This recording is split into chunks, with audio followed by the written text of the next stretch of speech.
This sort of transactional idea, or this very legalistic idea, is foreign to the New Testament. People read it into the New Testament because that's the mentality that they're starting with. But I would challenge people to realize that that's not the mentality of the early church.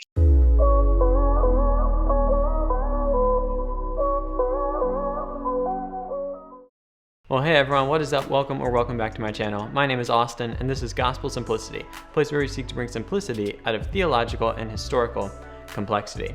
Today, we're getting to dive into a topic that I think we mistakenly think as simple or maybe even simplistic. It's something that we've become so familiar with that we've lost the nuance of it. We've lost the depth of it and really being able to see it in its true sense. And that's the cross.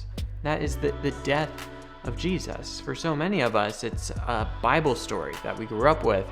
And, well, that's it. Jesus died because, well, he died for our sins, and that's it. And that's what had to happen. I read it in the Bible, and there's that. I know this story. Let's get on to the next thing.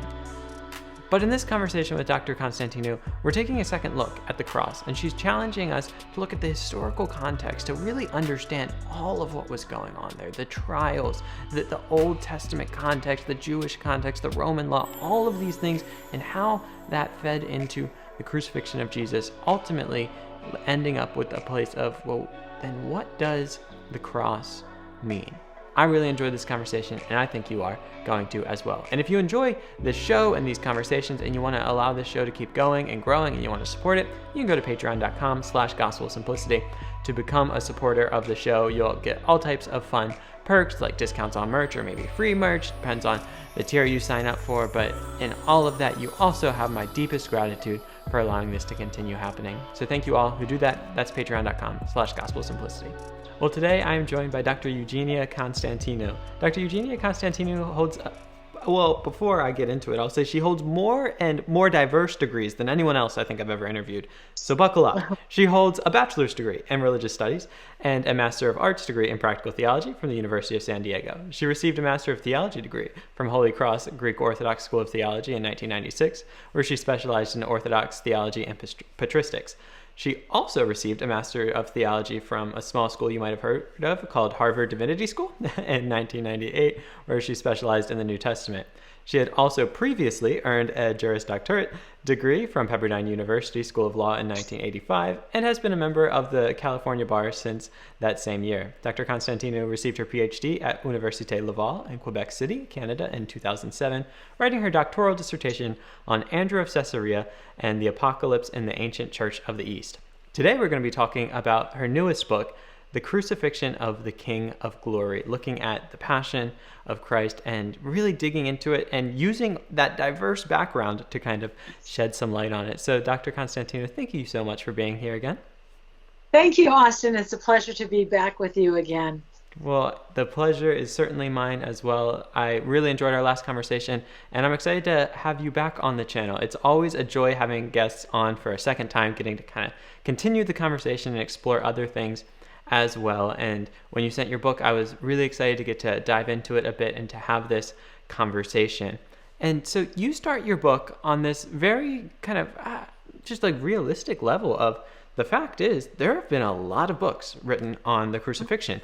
And I think it's smart to kind of answer that question that people might have of why another book, right? There's lots of them out there. What is this one offering? And I think you answer that question really well, showing your diverse background and how that offers something for this. But I'd love for you to share that with people who might be watching this video and thinking, okay, I've got a lot of books to read. Why this one? And what does this one specifically bring? What specific angle or light can you shed on this topic? Well, you're right. There are many books on the crucifixion, but what I have found as I was doing my research, because I've been talking about this for many, actually decades, I've been giving lectures about the crucifixion of Christ, but I realized that I have a unique set of talents and background in terms of my education that I haven't seen anywhere else, to tell you the truth. When I would read biblical commentaries, let's say commentaries written by Bible scholars, so they have knowledge, real good knowledge about the Bible, and let's say first century Judaism, and maybe even Roman history. They don't know Roman law. okay, or they don't really understand medicine. So you read books on the crucifixion written by medical doctors, but they don't really know anything about Roman law, or they're not Bible scholars. Or you read books by theologians or pastors, and they're more kind of spiritual. They're about the meaning of the cross, they're pastoral. And I haven't seen any book that really tries to cover everything. And also, I read a very nice book not too long ago about by a historian who has made some very interesting observations about the crucifixion of Jesus. Not a classical historian, but he's not a Bible scholar. So there were many things that I found that were wrong with his analysis and his conclusions. And so I have a unique set of talents that intersect at this. I have a strong background in biblical studies. I've been a professor. I have a PhD. I have a background in Roman Empire because that was very much part of my doctoral dissertation having to do with the book of Revelation. I was an attorney. I worked as an attorney, and I spent a lot of time reading medical records and having to explain them to someone. So that's the only actual education I'm lacking, but I have experience in that.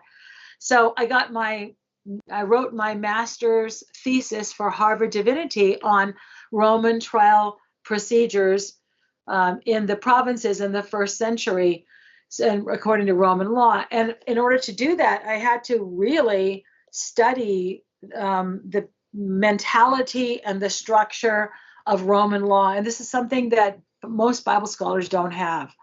So, and then of course I have my knowledge of first century Judaism from being a Bible scholar. So I haven't run across anybody else or anybody else who writes. They might write about those things, but they don't have actual knowledge and expertise in those areas.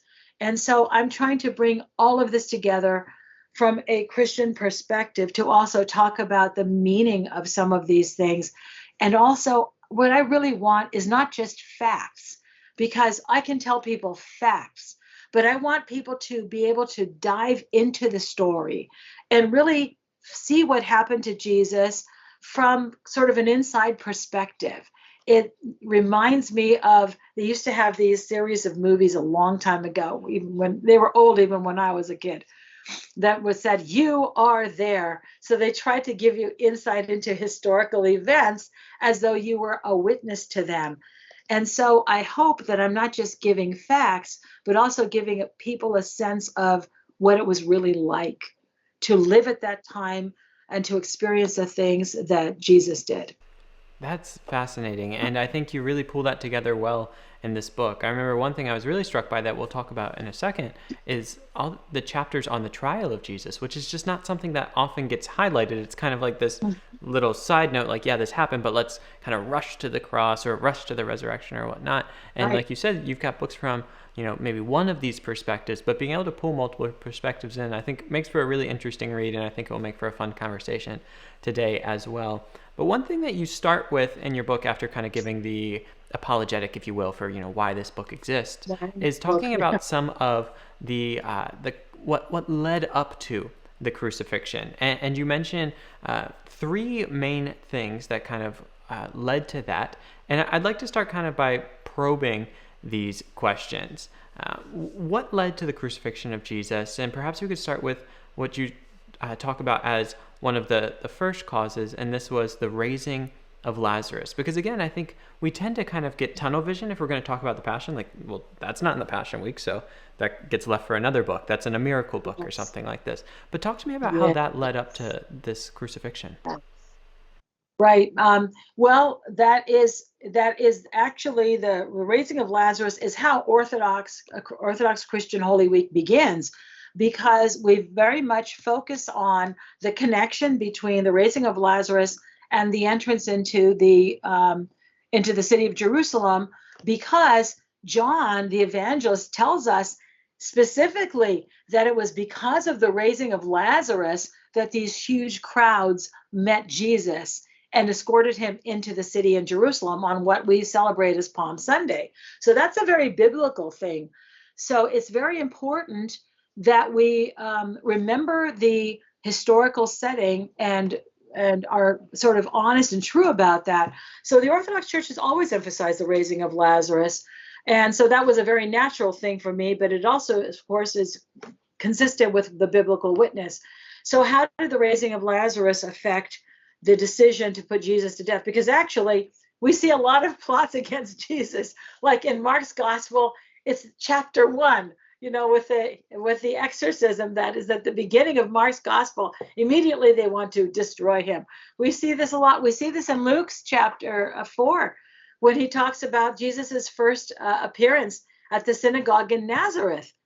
And they try to put him to death right then, right? So there were lots of places and times in which people really wanted to destroy Jesus, put him to death or whatever. But it is really the raising of Lazarus that seems to be a very important catalyst. Because if we look at the Gospel of John, raising of Lazarus is in chapter 11. Right after that happens, there are people who rejoice and they go home with Mary and Martha and Lazarus to celebrate his raising. But other people run immediately to Jerusalem, where they inform the Sanhedrin about what happened. And they call an emergency meeting, right? And they say, what are we going to do about Jesus of Nazareth? He does too many signs. If we let him go on this way, everybody's going to follow him. So they are very concerned about their position, about their authority, about the money that they make, because they're in charge of the temple. So the raising of Lazarus is a major impetus for them to make a decision. And that's when they resolve. That's what John says. They make a decision. They pass a resolution, we could say, in other words, as a body, that he's going to be put to death. And this is, of course, the high priest is the one who says, you don't seem to understand. He has to die. It's better for one man to die than for the whole nation to be destroyed. So as a formal body that actually has the power to get someone executed, this is an important factor that leads directly and very quickly to the crucifixion. Yeah, I think that's really interesting. And I think so often we've become so saturated and just so familiar with these stories, at least a lot of the people in this audience, that we don't even really ask the question, like, why was Jesus killed? Well, of course he had to die, because we needed him to die for our sins, or whatever answer we give there. And it kind of takes all the human elements out of it, of but why did this happen and how? And I think when we can enter into that story, we can maybe get fresh lenses for this, which I hope is what people experience in this book. And one thing I think that might be helpful, and we don't have to go too far on this, but even that comment there, that I think a lot of people will be like, oh yeah, I remember that, the Sanhedrin, they say like, well, better for one man to die than the whole nation. But I think we don't step back and say, wait, like, why was raising someone going to put the nation in trouble? Like, why was that the answer they were giving? And so if you don't mind, maybe just dive into that a little bit, because I think we're so accustomed to just say, right, that was the connection. But I think it's good to go back and see, oh, this is kind of the way they were seeing it. They're not just the people that are contained in, between the leather bindings, but they were thinking through things there. Yes. I'm glad you brought that up, because one of the main reasons why I wrote the book is because these stories are so familiar to us as Christians. We actually think we know it already. And the fact is, we really don't understand what happened, because the Gospels only give us a bare outline. Remember that most of these stories were told orally. So the Gospels are just a sort of a brief explanation of what happened in written form. But the story about what happened, all the backstory, is something that was very well known in the early church and conveyed orally. So early Christians understood this. And they also lived in that time and culture, so they didn't need the explanation. We need the explanation today for why Jesus was considered a threat to the Jewish leadership. Well, there are many reasons, and I talk about those in the book. And also, I like the fact that you mentioned these are real people. Caiaphas, the chief priest, Pilate, these are real people. They have real concerns. I think that once we explain it, we begin to understand that from their perspective, it's very logical that Jesus deserves to die, and this is why he needs to die. So it also prevents them from becoming caricatures.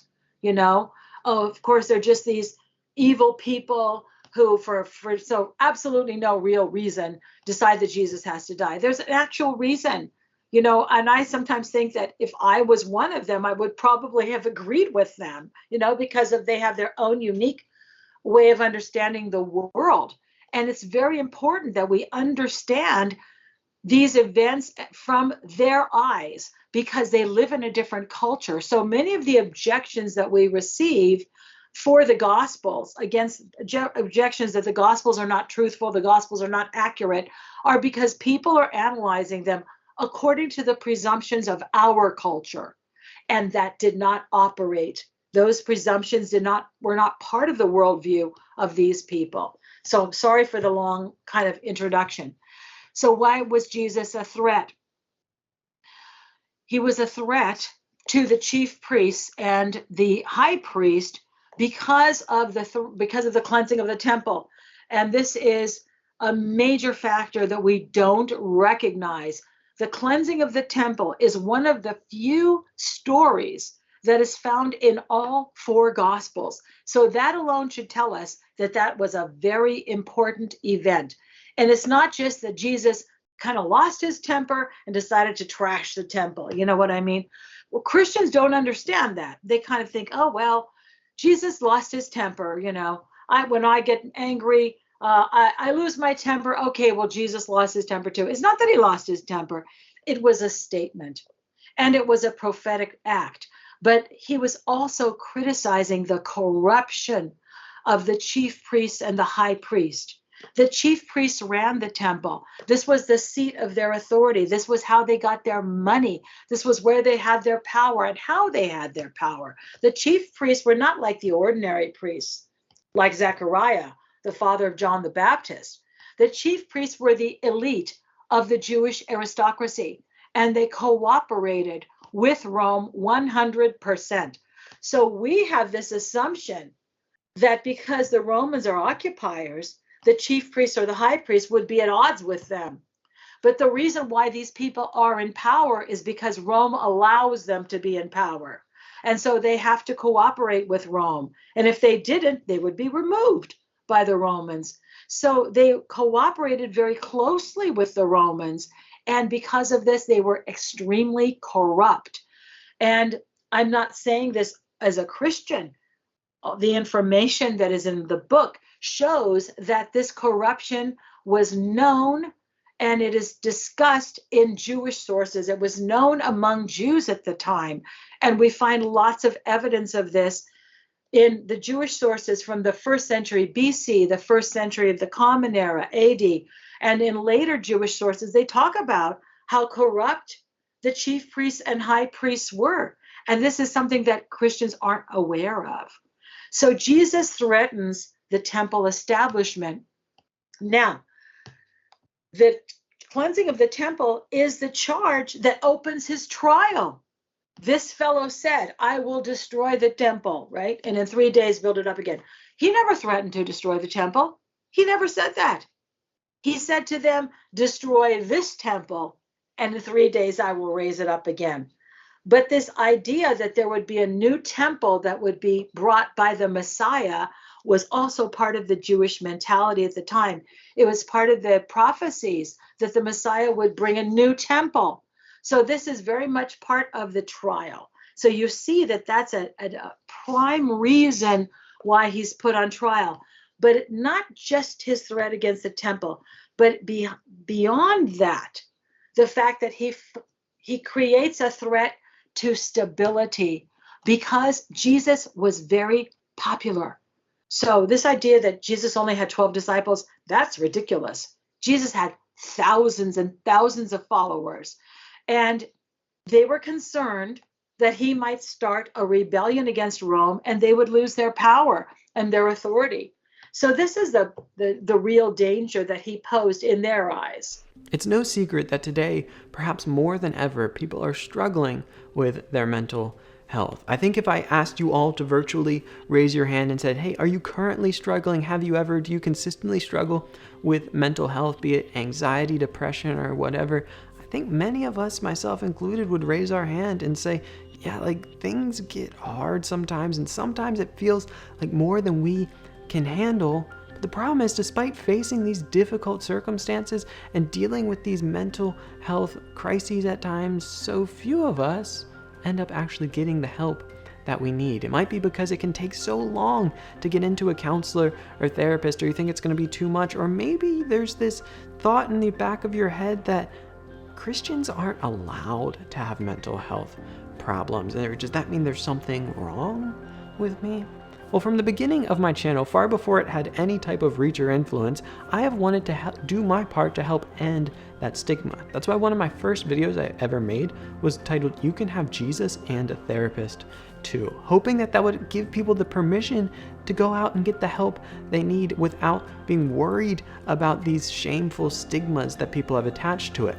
Well, now I am so excited to be partnering with Faithful Counseling, who are leading the charge in helping people get the help they need. Rather than having to wait months to get into a counselor, if you sign up for Faithful Counseling, you can be paired with a counselor in 24 hours or less. I don't know if you've ever attempted to do something like this through traditional avenues, but if you have, you know just how crazy it is to be able to pair up with someone that quickly. All of their counselors are licensed and have over 3,000 hours of experience. You can connect with them in flexible ways. You can do video sessions, phone calls, private messaging.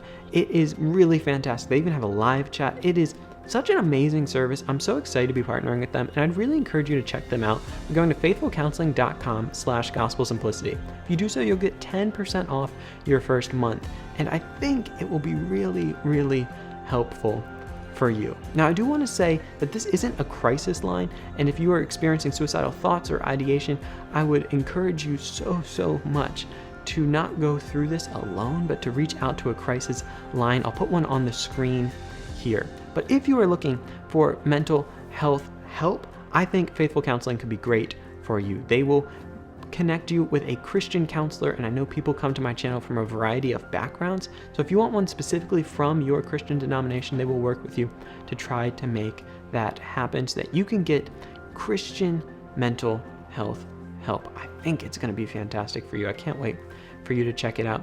Again, that's faithfulcounseling.com/gospelsimplicity. You get 10% off your first month. After that, it'll be $260 per month, but there is financial aid available for those who qualify. Once again, guys, don't hesitate to get the help you need. faithfulcounseling.com/gospelsimplicity.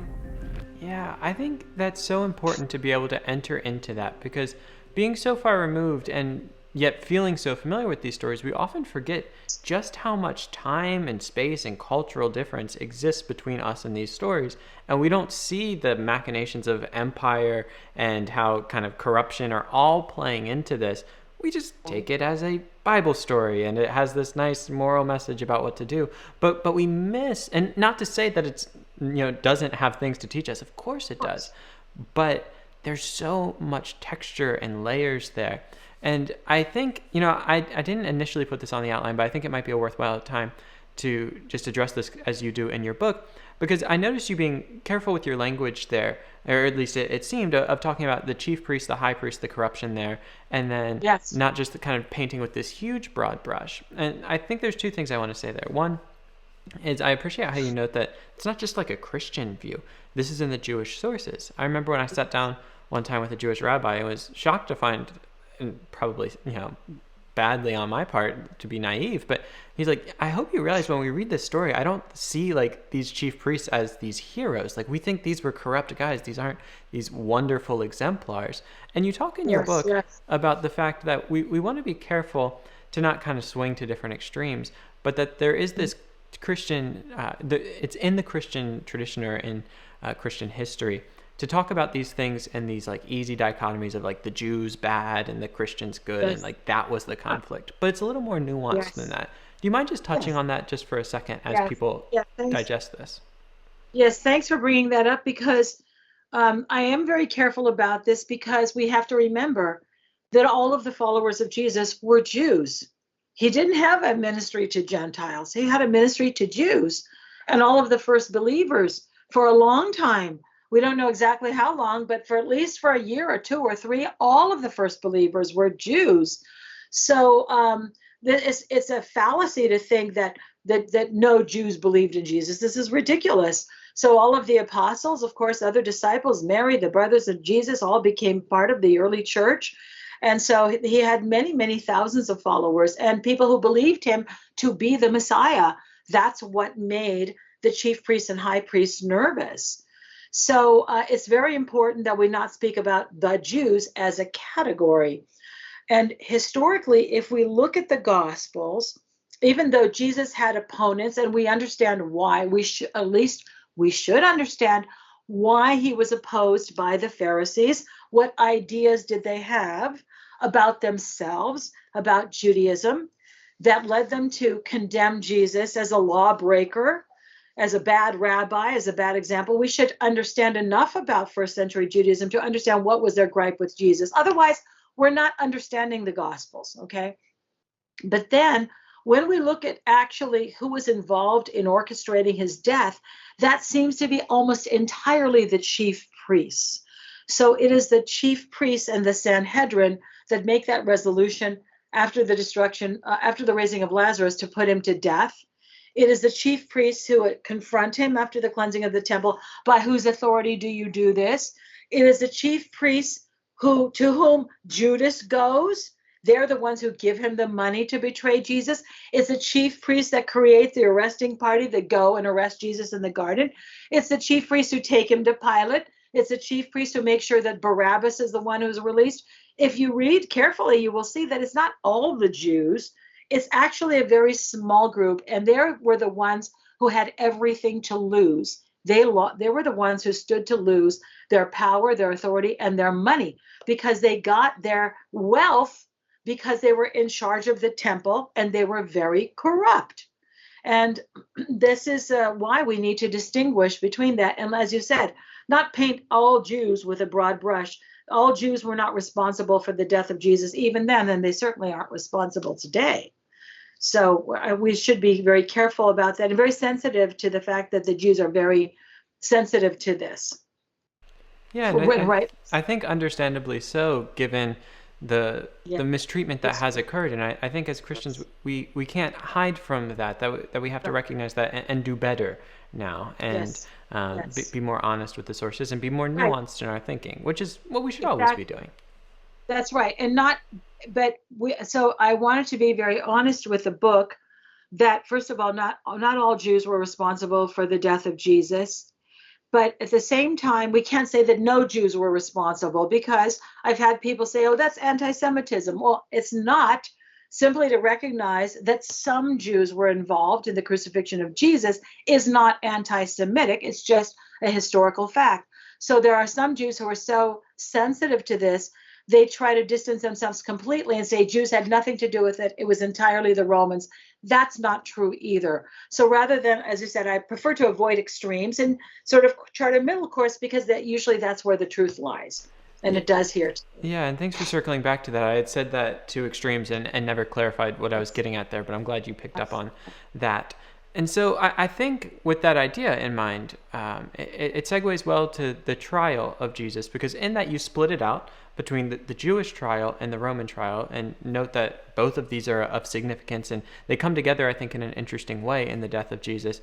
And again, I think, at least in my experience, I can't speak for everyone, these things are often like just little formalities on the way to the main event, right? Like, it's like, yeah, the trial, but we know he's going to the cross, so, why do we care about the trial? We know how it ends. And even in some cases, like, well, let's not dwell on the cross. I mean, we've got the resurrection and it's good. And so I think it's so good to kind of slow down here and look at what's happening. Because, again, this isn't just for like the academic fulfillment, even though it is intellectually and academically fulfilling to learn these things, but it allows us to be better, more faithful readers of the text, and to really enter into that and to appreciate all of what's going on more. So as we look at the trials here, maybe we could start with the Jewish trial. What's going on there, and why is it important that we understand it? Okay, so the Jewish trial, of course, there's a lot that we could say about it, and I just spent a lot of pages. It's one of the longer chapters, because in this trial is, of course, he's condemned officially by the Jews. So at the Jewish trial, Jesus is put on trial in the middle of the night. I talked about the legality of that according to Jewish law. And they bring a lot of witnesses, which is very interesting. Why does Matthew say Many false witnesses. They were looking for false witnesses, many false witnesses, but there were no witnesses. Well, you had to have two witnesses that agreed on exactly the same thing, but they had trouble finding that because Jesus really didn't do anything that was deserving of death. He didn't even, but even what they considered to be a threat of the temple, they knew he wasn't threatening the temple, because at the time that he cleanses the temple, they said it's taken 46 years to build this temple and you're going to build it in 3 days. So they knew he wasn't really threatening the temple. But they bring in a string of witnesses, and finally 2 of them say that he threatened to destroy the temple. Okay, first of all, even that is not a capital offense. Although Jeremiah, there's certain Jeremiah overtones in the Gospel of Matthew. Jeremiah was also sentenced to death for predicting the destruction of the temple. So that starts this trial. And of course, Jesus is silent. And then the high priest puts him under oath with a formula that's found in the Old Testament and in the Mishnah. I adjure you. Tell us if you are the Christ. So I explained in the book the connection between the threat to the temple and the idea of Jesus possibly being the Messiah. There were prophecies about this, okay? So this is why in their minds, they connect. It's not until people testify that he threatened to destroy the temple and rebuild it that the high priest actually asks a question of Jesus. And it's a question about the Messiah. First he says, do you have anything to say for yourself? And Jesus doesn't answer. Then Jesus is compelled to answer by the form of the question. So I explained that also. But let's talk about the question and the reply. First of all, it's a very important question because it is exactly who Jesus is. Tell us if you are the Messiah, the Son of the living God. So the reason why that's important is that is a confession of the church. That was a confession of St. Peter. Who do people say that I am? Who do you say that I am? You are the Messiah, the Son of God. So the high priest, out of the high priest's mouth comes the very confession of the church, and it is the reason why Jesus is condemned. So Jesus is condemned to death for who he is, not for doing anything wrong, right? But for who he actually is. Of course, they don't accept that. But what matters also is how Jesus affirms it. So he says, tell us if you're the Messiah. And Jesus says, you say so, or you have said so. Si ipas. So I explain how this is a characteristic response of Jesus, because even Christians don't understand, what is Jesus saying? Is he saying, you said so, I didn't say so? Is he saying, you said so, you got it? Is it an affirmative? Is it a negative? Is it ambivalent? Is he being evasive? So you believe me, I have read commentaries that have said all of those things. Commentaries by Bible scholars. Some say it's negative, some say it's affirmative, some say it's neither. It's definitely an affirmative answer, and I explain in the book why that is a yes. You said so is a yes. But it's Jesus's way of saying yes, and there's a reason why he says, he doesn't just say yes, he says you said so. There's a reason for that. But then he goes on. And by what he says after that, Jesus virtually guarantees his crucifixion. Prior to that, they don't have a reason to put him to death. And even with that statement alone, it's not enough to put him to death. First of all, Jesus is not sentenced to death for claiming to be the Messiah. That is not a crime under Jewish law. There were plenty of people who claimed to be the Messiah in Jewish history, and most recently a rabbi in the 1990s claimed to be the Messiah. His followers, some of them still believe he's the Messiah. A rabbi in New York in this ultra-Orthodox group. So being the Messiah is not a problem. It's the Son of God part that is the problem. But even then, that alone can be understood in different ways, because Son of God, you are all sons of the Most High. That's in the Psalms. So we also, along with the Jews, have this idea that all of us are children of God in a kind of adoptive sense, all right? So that alone was not enough. Even his affirmation that he is Son of God was not enough render the death penalty, or to proclaim that he deserves the death penalty. So it's what happened, what he says after that. And this is when we see the reaction of the high priest. He says, Jesus said, "You have said so. And furthermore, or for now on, you will see the Son of Man," he's referring to himself, "seated at the right hand of power and coming on the clouds of heaven." All right. That is a direct allusion to the prophecy of Daniel, in which the Son of Man is given authority and power from the Ancient of Days in Daniel chapter 7. So this is a clear statement of divinity. But to a person who doesn't know the Daniel prophecy, who doesn't know, Jewish thought, it just sounds like Jesus is kind of describing I was going to be floating on the clouds or something. It sounds like a poetic embellishment rather than a clear statement of divinity. This person whom Daniel saw seated at the right hand of God, to whom God gave all of his authority, this is divinity, because nobody co-rules with God except God. So they understood exactly what he was saying. And this is when the high priest stands up and tears his robe and says he has uttered blasphemy. Can you see how that's a clear statement of divinity in the way that "you have said so" wasn't? But they understand exactly what he's saying. Now, all through his ministry, Jesus referred to himself as the Son of Man. And Christians often don't understand what that means. That was an allusion to that. But Son of Man, referring to yourself as Son of Man, was also a way of just referring to yourself indirectly in the third person. So all through his ministry, I'm sure many of the Pharisees and the scribes and the Sadducees and the other Jewish leaders like the chief priests were thinking he might be claiming divinity, but we're not sure. He might be claiming to be that person that Daniel saw in his vision, but we're not sure, because Son of Man was another way to just refer to yourself. You see, Son of Man is a term that Jesus used when he was claiming authority, that the Son of Man has authority on earth to forgive sins. The Son of Man is the Lord of the Sabbath. The Son of Man will separate the sheep from the goats, that kind of a thing.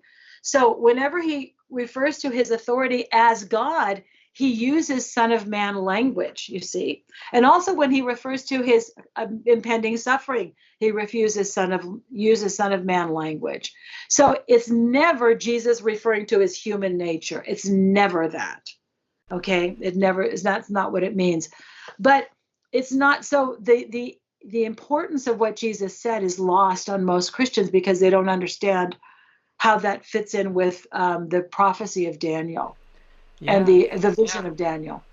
Yeah, and I think there's as clear of a reason, well, maybe not, I'm sure there's many good reasons, but there's a good reason for people to read their Old Testament, like that first 2/3 of the Bible that we tend to ignore, I jest, but only partially, because I've heard so many people say like, oh, isn't it so cool that, and they're trying to express a good thing, and I don't want to make light of that, but like, yeah, that Jesus could identify as Son of God, like he is fully God and he's Son of Man, like he's fully man, and like that is true, like we affirm Chalcedon, like that this is good, but we're not making sense of those titles well, and when we actually see Son of Man wasn't a casual thing, like you said, when he clearly connects it there with the prophecy in Daniel, like that is the tearing of the robes. This is the high water point. And if he was just saying, like, yeah, absolutely, I'm a human, I don't think that gets you killed. No. yeah, exactly. You're right. It's not incorrect to say that he's a human being because he was, but that really cheapens and weakens and misrepresents what Jesus is saying again and again and again, when he identifies himself as Son of Man and claims authority, because he has the authority as God to change the Sabbath rules, to forgive sins, not because of his humanity, but because of his divinity. So if you think that he's saying, I as a human being can forgive sins, that is not what he's saying. So thanks for making that clear. Yeah, what people say, because they don't know. It's not an expression we use in the church, which is very interesting. Have you ever thought about that? We call Jesus Lord and Savior, and Messiah, Christ, but the church never used the term Son of Man. We don't have hymns and, At least the early church never did. I don't know if any Protestants are using that, calling him Son of Man, but that was a title that he used. Nobody else called him Son of Man. That was his self-identification. And the church didn't adopt that because he always used it when referring to himself. And so, yes, but we don't say he's Son of God, Son of Man. We say he's human and divine. So it's better to stick with that and make sure that we understand each other and that we don't misuse the title Son of Man. Yeah, that is really interesting how it didn't get picked up there, and that seems to be an interesting, perhaps, reason why. The early church knew what it meant. Yeah. And that Jesus used it to refer to himself. So we don't use it to refer to him because it's referring specifically to his divinity through the vision of Daniel. Yeah, that's fascinating. All right, I want to pivot just a little bit, staying within this kind of motif of trial, but the Roman trial, because we don't just have the Jewish trial, we have the Roman trial as well. And if people aren't familiar with their Old Testaments, they're probably even less familiar with the Roman law. I might be going out on a whim like there, but I think I feel safe doing so. So speak a bit about what's going on there that many of us are probably missing. Oh, there's a lot that's going on that people are missing. I'll just sort of give you a little bit of a highlight, and I'll connect this to Pilate because this is one of the things that people criticize most about the Gospels. They will say, and having read the introduction to the book, I explain why the Gospels are reliable as historical documents.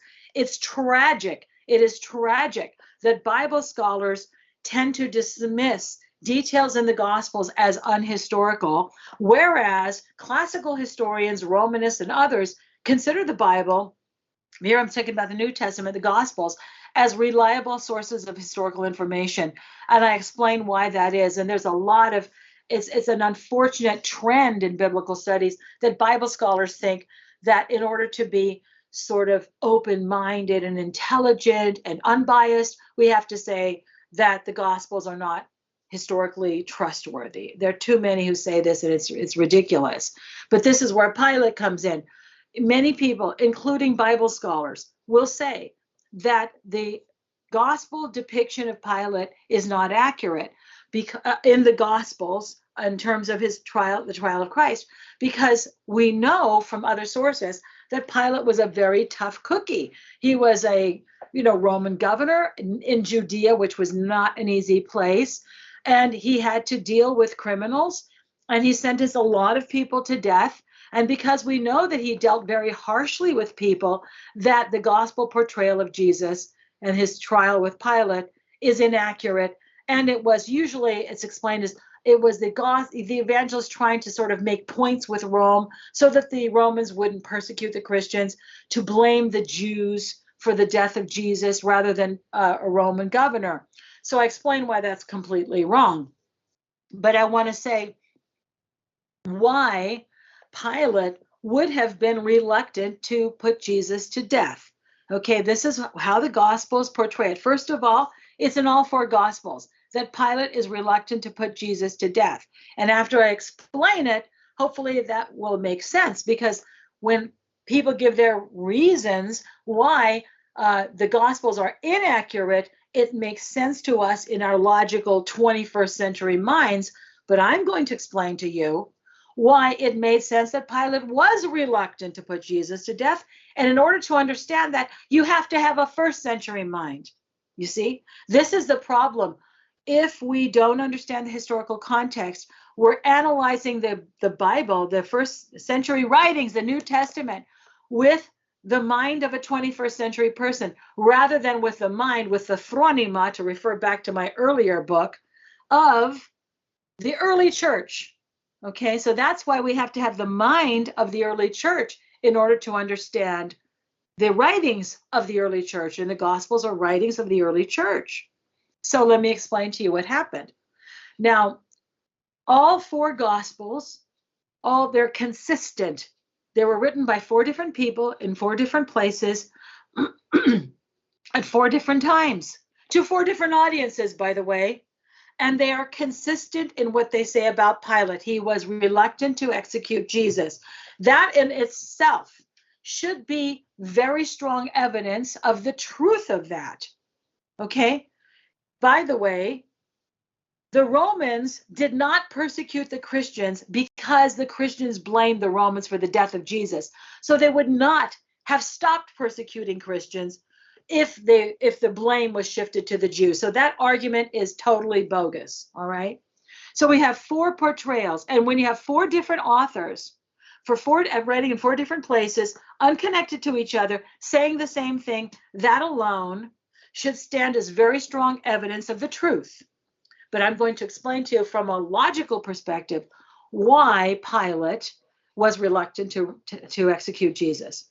So the most information about the conversation between Jesus and Pilate comes from John's gospel. So Jesus is condemned to death by the Jewish leaders on a charge of blasphemy. So they bring him to Pilate the next morning, bright and early, maybe as early as 6 o'clock in the morning, 7 o'clock in the morning, they bring him to Pilate. And they expect Pilate to rubber stamp their decision. Now, what do they say when they bring him to Pilate? First of all, Pilate says, what do you want? Why have you brought this man to me? They brought him for a trial. He knows that. Why have you brought this man? First of all, that tells us that Pilate has never heard of Jesus before. Again, there are many people who say Pilate must have heard of Jesus before, but he didn't. Why do they assume? Well, he must have heard it. Why? Because Jesus is famous today. Doesn't mean that the Romans knew about him. Oh, people, if Jesus really did all these miracles, the Romans would have sent somebody to investigate. Really? No, they wouldn't. First of all, Jesus was preaching to Jews. He was preaching and healing in places where Jews gathered. The Romans had nothing to do with that. And the one Roman that we hear about, the centurion, that's up in Galilee. This is not Pilate's area. Why would Jesus have been brought to the attention of Pilate? Just because there were large crowds? That alone would not have brought him to the attention of Pilate. So Jesus was a miracle worker. The Romans also had stories of gods doing miracles, so they wouldn't have been impressed with that. Okay, so why would Pilate have heard of Jesus? We know that Pilate never heard about Jesus. The reason why the Pharisees, the disciples of the Pharisees, asked Jesus the question about whether it's lawful to pay tribute to Caesar, the tax, the tribute tax, the coin, is because they want to have a reason to report Jesus to Pilate. Just because there's a rabbi who's going around preaching and attracting crowds, Pilate wouldn't have cared about that. If somebody said, well, Pilate, there's something you should know. Well, there's this rabbi who's going around attracting large crowds. And so what is he saying? Oh, love your enemies. Turn the other cheek. Okay? Be merciful. Pilate would have been annoyed with that. Don't waste my time. Okay? So Pilate has never heard about Jesus. That is clear. And the reason why they wanted to trap him with the tax question was so that they would have a reason to report him to Pilate. All right? So that's the first thing. So Pilate says, who is this man and why have you brought him to me? And what is the response of the Jewish leaders in the Gospel of John? If he were not an evildoer, we would not have brought him to you. And what's Pilate's reaction? Take him away and judge him according to your own law. That's what he says exactly. Why? Because they had the right to judge their own people especially for their religious offenses. So Pilate immediately recognizes that this is a religious dispute. You see, evildoer is not a Roman crime, okay? And Pilate, as governor of Judea, is obligated only to try people who have been brought before him charged with a crime against the Roman state. You can't just willy-nilly charge somebody with, well, he's an evildoer, so we want you to put him on trial and put him to death. That's not a crime for which Pilate has authority, and he's a busy man. So he says, basically, he's saying, don't bother me. Go take care, handle it yourselves. You see? So right away, he knows that they don't have a crime. So now they have to backpedal and they have to figure out, okay, what can we say to get him to put Jesus to death. So this part of the conversation we don't hear.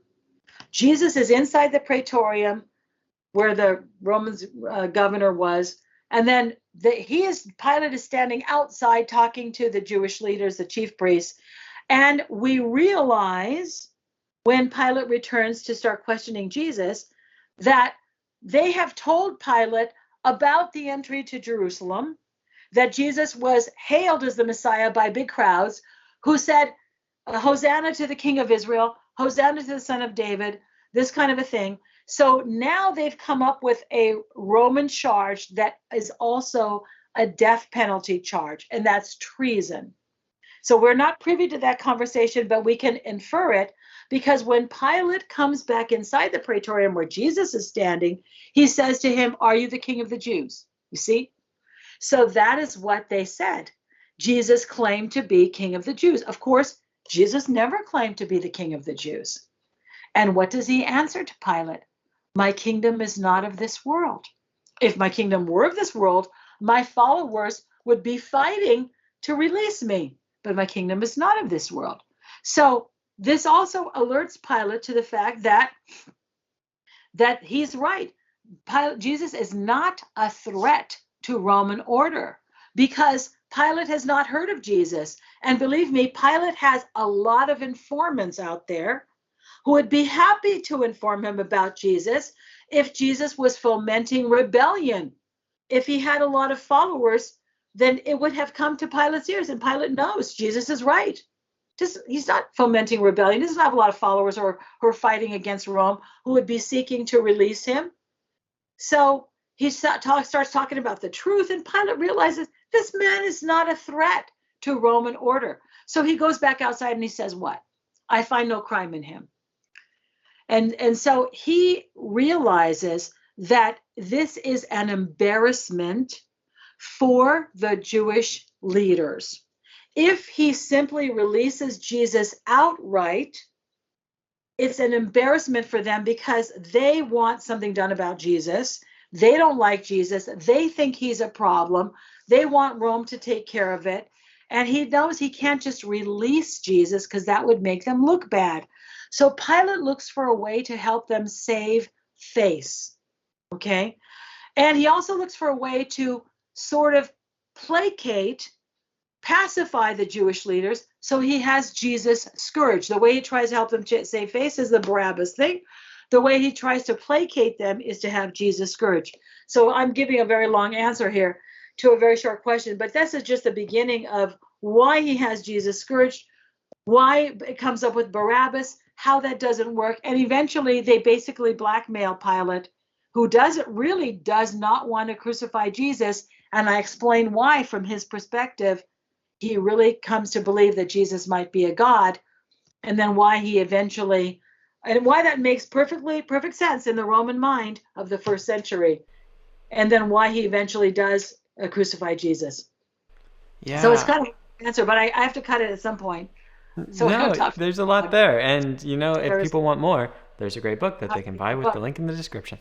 No, in all seriousness, though, they really should, because there's a lot to dig into there that we simply can't cover in, an hour-long conversation. But I really appreciate what you did cover there.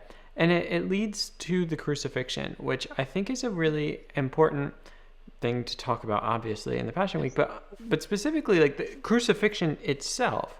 We just take for granted, well, yeah, why was Jesus crucified? I don't know. Like, that's just how they did. And I've got the cross necklace to prove it. And, I guess that's what it is.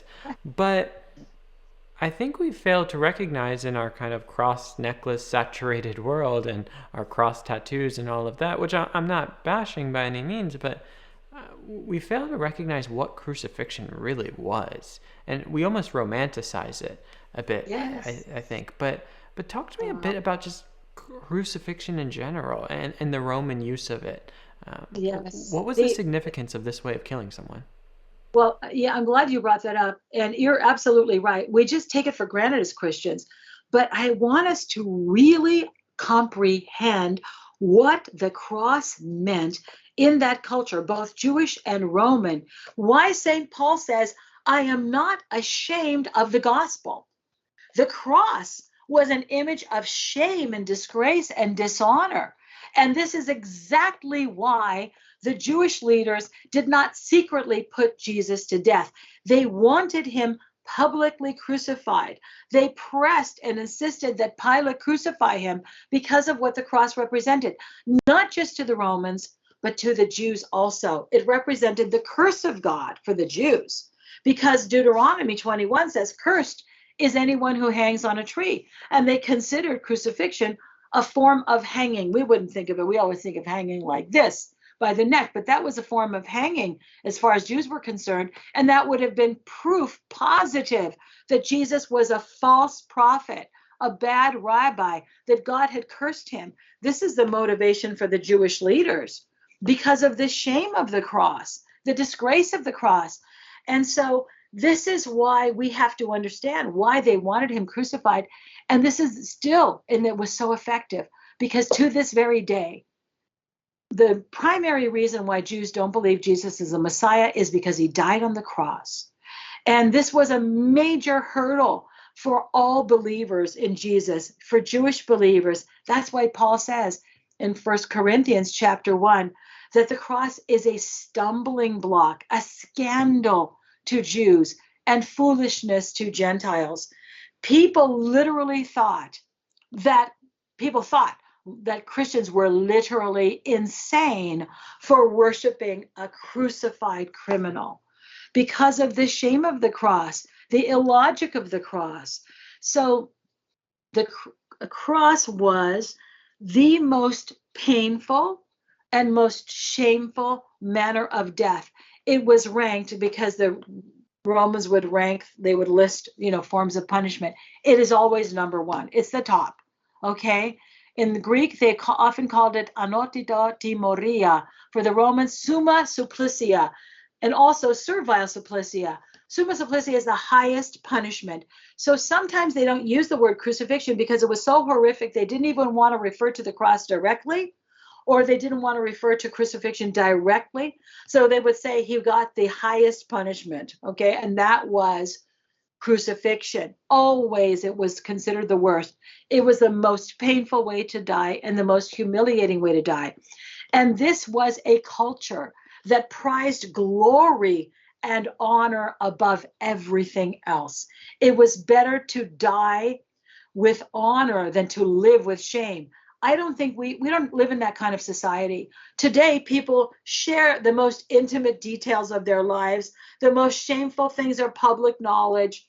This is not a culture that can relate to the Roman culture, in which the most important thing was your dignity, your honor, your glory. That's why when St. Paul writes to the Romans, he uses words like that, glory and honor, to the Jew first and also to the Greek. Glory and honor. These were buzzwords in Roman society. So crucifixion began originally as a punishment for slaves, the people who were the lowest on the ladder of Roman society. The Roman society was very stratified according to class. So slave punishment was the cross. And also, this was also originally a punishment only for soldiers who deserted. And it had to be a punishment so horrific that slaves would be afraid to revolt, and Roman soldiers would be afraid not to follow orders, or they would be afraid to desert.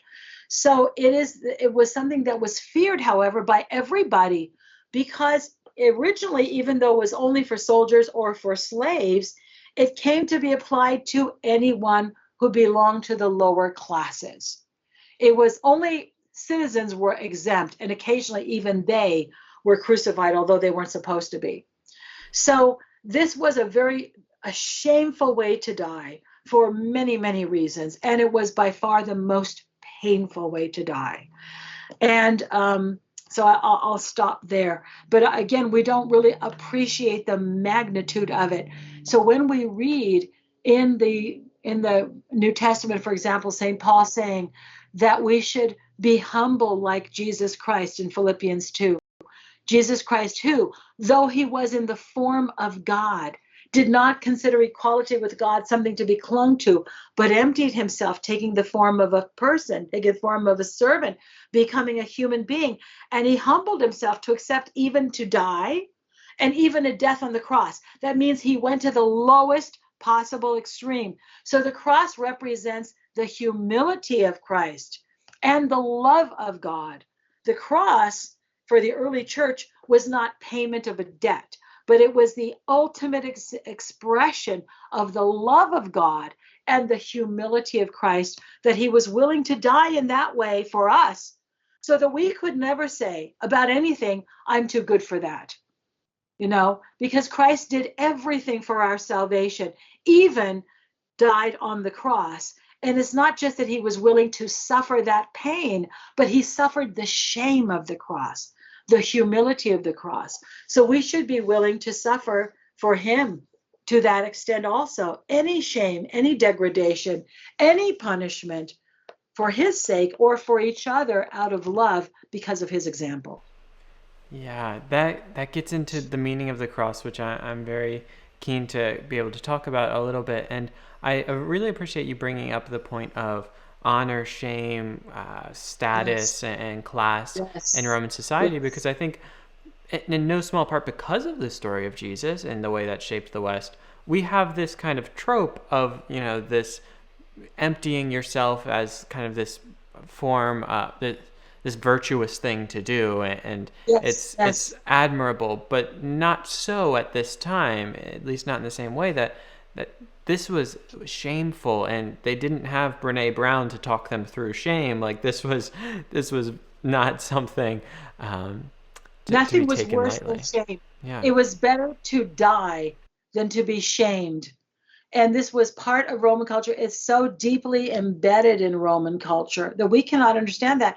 And partly because we, and to die, not only to die, but to die a slave's death, and to die stripped of any form of dignity, to die naked, except in Judea where they wore the loincloth. But still, Jesus was crucified basically in his underwear. So that's embarrassing. It's a shameful manner of death. So this is something we cannot appreciate because, especially in America, especially in modern times where we tend to think of everybody as equals, we have no conception of what it was like to live in the Roman Empire, to look at a person and just by their clothing know immediately their status, and to know your place in society, that you did not deviate from your place. This is your role, and you're condemned to stay in that place. And it's something that's an entirely foreign mentality to us. But you can't understand the New Testament if you don't understand that. Yes, and speaking of not understanding the New Testament if you don't understand other things, we've talked a bit about the Old Testament already, but there was something that you brought up in your book that I found just really fascinating, because it wasn't something that it wasn't a connection I had seen made a lot, or much less, a whole chapter devoted to in a book like this. And that's on the Akedah, or the binding of Isaac, as we talk about kind of what is the meaning of the cross in its original context there. And so I would love for you to just illuminate that a bit as we kind of begin to land the plane and pivot towards the meaning of the cross, which you've started to highlight. I think this is a fascinating tidbit for people who are familiar with the story, but maybe haven't made this connection, which is very fruitful. Amazing. It's an amazing connection. You could call it the Akedah. Did you take Hebrew? I took Greek instead. Okay. Well, that's good. I mean, especially for New Testament. For theology, Greek is better, but Akedah is how I've been taught to pronounce it. I don't know. I can't say that your pronunciation is wrong. But the Akedah is the binding of Isaac. So Christians call that event the sacrifice of Isaac, even though we know he wasn't sacrificed. But in the Jews call it the binding of Isaac, and that's called Akedah or Akedah, if you want to pronounce it that way. I'm not saying that's wrong, because there are different ways to pronounce things, some even just like Torah. There's a different ways that you hear it. So the binding of Isaac is very important in the Jewish mind. And this is something that most Christians don't know. And the reason why the binding of Isaac is so important is because Isaac was willing to be sacrificed. So we tend to focus so much on Abraham and how he was willing to sacrifice his son out of obedience to God. But we don't think very much about Isaac because his willingness to be sacrificed isn't discussed in Genesis. But in the Jewish tradition, in the Jewish writings, among the Jewish sages, and in the Talmud and other Jewish writings, they talk a lot about Isaac's willingness to be sacrificed. And this was considered to give merit, to give sort of a blessing to the Jewish people, because they're all descended from Abraham through Isaac. And there is also a very strong connection to Passover. So there are a lot of important connections there. I'm not sure which one you want me to talk about in terms of the binding of Isaac, but what is very, very important for the Jews is Isaac's willingness to be sacrificed. And they even speak about the merits that come to them from Isaac's willingness, and also that there were even traditions in first century Judaism that some of Isaac's blood was shed. There is even one early Jewish rabbi, again, we're talking about before the time of Christ, who talked about the death of Isaac and the resurrection of Isaac. This was no means widespread, but nonetheless, among Jews, they talked a lot about the meaning of the story and the benefits that came from the willingness of Isaac to be sacrificed. So that's very important for Christians. So it's not that we get our ideas about Christ from that, but we see the willingness of Christ to be sacrificed, to die on the cross. He doesn't defend himself. He knew that Judas was coming with the arresting party to arrest him. He could have left, but he doesn't. He allows himself to be sacrificed. And because of that, we benefit. But the death of the binding of Isaac was also believed to take place on the 14th day of Nisan, which is the exact date on which Jesus himself was crucified. So there's a very strong connection there between the sacrifice of Isaac, or the binding of Isaac, and the sacrifice of Jesus on the cross. And I'll say one last thing about that. To this day, Jews do not understand that story.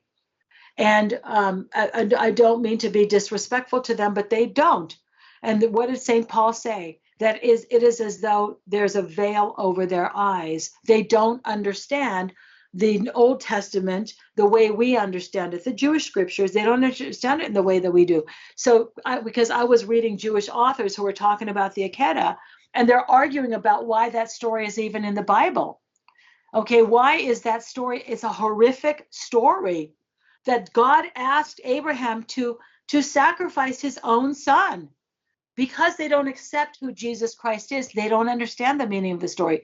We understand it as a foreshadowing of something that God would do for the salvation of the world. They understood it on some level, that there was some benefit to the fact that Isaac willingly accepted himself to be sacrificed, and that gave a spiritual benefit to the Jewish people. But what they saw only in shadows, what we call typology, we received in its fullness. So that's the meaning for Christians.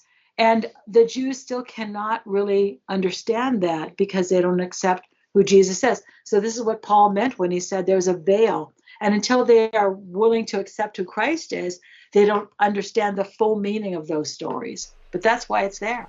Yeah, and I think there's a whole conversation to be had there around hermeneutics and how the Old and New Testaments relate together, which would be a fascinating conversation to have and to explore. And I hope it's something that my viewers take time to think about, because I think it's a very fruitful thing to think about. But as we close here, I want to kind of key in on that willingness and the meaning of the cross as the place to end, because I think in a distorted picture or a distorted understanding of what happened at the cross is maybe this like penal substitutionary atonement gone completely awry, like not even what I think Calvin or anyone had in mind, of where God becomes this like divine child murderer. which completely kind of, I think, violates what you're trying to get at here. And I wanted to close with this quote that you have, and then I'll let you talk about it. But I found this to be a really intriguing idea. So in the final chapter of your book, you say this: the bloody, painful death of the Son of God was not required for any reason. The death of Christ was a voluntary sacrifice made out of pure love, the ultimate example of humility. To regard the crucifixion as an element in a transaction robs the cross of its power. The crucifixion is an example to be imitated, not a payment of a debt. It is the paradigm par excellence of profound humility and unspeakable love, such as the world had never before experienced and could never imagine. I would love for you to just share a little bit of what you're getting at there and why that's significant, because as someone who, not that I'm, any expert, but is aware of other ways of approaching this, you're choosing a distinctive path here. And I imagine it's with intentionality and what you're choosing to highlight here as the true meaning of the cross. Yes, because when we say sacrifice, there is an automatic turn, especially among Western Christians, to think of penal substitutionary atonement. That idea that a sin is a debt that's owed to God that somebody has to pay, or that God demands the death of the Son. This is an idea that was foreign to the early church. Not the death of Jesus as sacrifice in itself, but the idea of that it was required because it stems from the idea of what is sin. If you think of sin as a debt, then this is, of course, something that is required. Okay, somebody has to pay it. But if sin is not a debt, because we don't really see that kind of transactional idea anywhere in the New Testament, sin is not a debt. Sin is an illness. Sin is departure from God. Sin is when we turn our back against God and we choose to do something else. So it's not that this sort of transactional idea or this very legalistic idea is foreign to the New Testament. People read it into the New Testament because that's the mentality that they're starting with. But I would challenge people to realize that that's not the mentality of the early church. So what did the early church understand? Of course, it's a sacrifice, but that doesn't mean it's payment for debt. So the word atonement is also often used in English for the Greek word iliasmos, okay, and that's really covering. And that does not have a legalistic sense to it. When you say atonement or you say justification, that has a legal kind of sound, like justice, justification. But the word in Greek is dikaiosune, it's righteousness. So when we translate these concepts with English words that have a strong sort of legalistic feeling to them, this only supports our idea that the crucifixion was this kind of legal transaction. Somebody had to pay, so Jesus paid the price for our sins. But this really does rob the cross of its power, because St. Paul never talks about it like that. He never does. He says the cross is the power of God and the wisdom of God. He talks about the cross as the humility of God, as I mentioned, that he did not consider equality with God something to be grasped, but he emptied himself. So this is the humility of God. Of course, John talks about it as the glory of God. He's the King of glory. So the cross, to simply make it a transaction, somebody had to pay. And it's the worst thing that you could say about God the Father. Somebody had to pay. He demands payment. Where is that in the Christian mind? That's a construct, a theological construct that has its roots in the theology of the Middle Ages, which Protestants got from Catholics. The Catholic Church had this theology. This was developed in the Middle Ages. And since the Reformation, the Protestant movement came out of the Catholic Church. They also adopted this, and it's a given. It's an assumption, but it's not the way the early church understood the cross. So I'll just give one more example so that you will understand it. God loved the world, right? Nowhere in the Gospel of John does it talk about paying the price of his son. For God so loved the world that he gave his son. There's nothing in there that talks about a debt or hints the debt. God loves the world. The world had departed from God, so he gave his son. Okay, so what does the cross serve? It's an expression of the love of God. And so this is how we need to understand it, and that he died voluntarily. And so he gave himself to us. And this is what St. Paul also says. God did not even spare his own son. That's a kind of a reference, he's implying the aketa there. God did not even spare his own son. God loved the world so much, he did not even spare his own son. So me as a mother, I have one son. I would do anything for him. Of course, I would give my life instantly for my son. And I would do that not because it's demanded of me. I would sacrifice myself, of course, not because it's demanded, but because I love him. And I think we're impoverishing the Christian witness when we reduce the cross to a transaction. And unfortunately, this is an easy way that people explain the cross. You're a sinner. You've committed sins. Jesus paid for your sins. Now, why don't you accept him and thank him for that? And now you're right with God. It's just to me such a horrible way to depict God. It makes many people into atheists, by the way. Okay. And it's not the reality of what the New Testament is presenting us. It's better for us to talk about the love of God, that he gave his son. That's the biblical witness, and that's the witness of the early church. Nobody became a Christian because they were told they're a terrible sinner, Jesus paid the price for your sins. We never see that in the New Testament or in any of the early Christian writings. Yeah, I think in the name of simple apologetics that can fit in a pamphlet, we've often done innumerable damage to theology. And in fairness, I often think it's done with the best of intentions of trying to reach people, and I applaud that. But I think we always do want to be reflective about, especially how we're communicating something as central as the cross. But Dr. Constantinou, thank you so much for this today. This has been a joy. Thank you for inviting me. Yes, of course, people are well-intentioned, but let's realize that there's much more to it than simply that. And I'm not trying to knock anybody's faith, or that I know that this is how people perceive the cross because this is how they have been churched. This is how they have been taught. But maybe there's another way, a deeper way to understand the cross. And this is one of the things that I'm trying to bring out in the book. And thank you for bringing that up. And thank you for inviting me very much to have this conversation, Austin. It's always a pleasure. Oh, well, it was my pleasure as well. And I want to thank all of you who watched this video sometime in the future. I don't take your time lightly. And I really appreciate you sticking around to this point. I'll close as I always do by saying until next time, be on the lookout for more videos. But far more importantly than that, go out and love God and love others, because truly, above all else, that will change the world.